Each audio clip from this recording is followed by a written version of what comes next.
पूरा चुनाव ख़त्म हो गया, मुद्दे हमसे पूछ रहे, संविधान को बचाना है।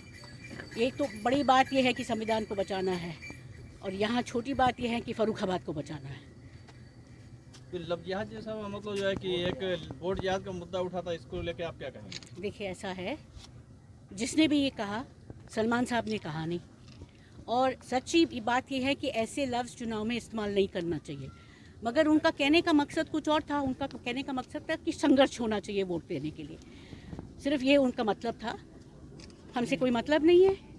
वो है ज़रूर सलमान साहब के रिश्तेदार, मगर आप लोग सब जानते, फर्रुखाबाद के लोग जानते हैं कि उनकी परिवार हमेशा हमारे खिलाफ रहे। वो बात छोड़ो, बात यह है कि ये चुनाव इस देश को बचाने के लिए है। वो बहुत ज़रूरी है, क्योंकि जिस हद तक प्रधानमंत्री गए, जो अनाप शनाप बात निकल रहे प्रधानमंत्री के मुंह से, वो किसी प्रधानमंत्री को शोभा नहीं देते हैं। मैडम, जो प्रधानमंत्री की भाषा बदली है, क्या लग रहा है जिस तरीके से अब जो है बातचीत चले, राम मंदिर में ताला बाबरी मस्जिद का लग जाएगा, इस टाइप की बातें कर रहे हैं, तो इस बात से क्या तुष्टिकरण की राजनीति करने की प्रयास किया? बताइए, कोई आपको कुछ समझ में आ रहे?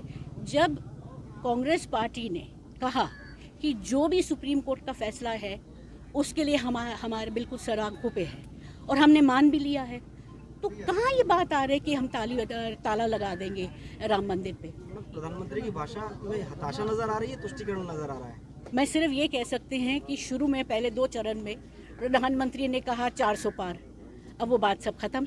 अब वो कहने लगे कि जब कांग्रेस आएंगे तो इसके मान तो लिया कि कांग्रेस आ रहे, मान तो लिया कि इंडिया गठबंधन आ रहे, उसके लिए हम शुक्रिया अदा करना चाहते हैं प्राइम मिनिस्टर से। जिस तरीके से प्रधानमंत्री और भारतीय जनता पार्टी कह रही है कि कांग्रेस के पास प्रधानमंत्री पद का उम्मीदवार कौन है, इस बात को लेकर भी लगातार बहस अब शुरू की गई है चौथे चरण के दरमियान। अरे, कांग्रेस के पास बहुत लोग हैं, हमें कोई ऐलान करने की जरूरत नहीं है, पूरा गठबंधन में बहुत लोग हैं।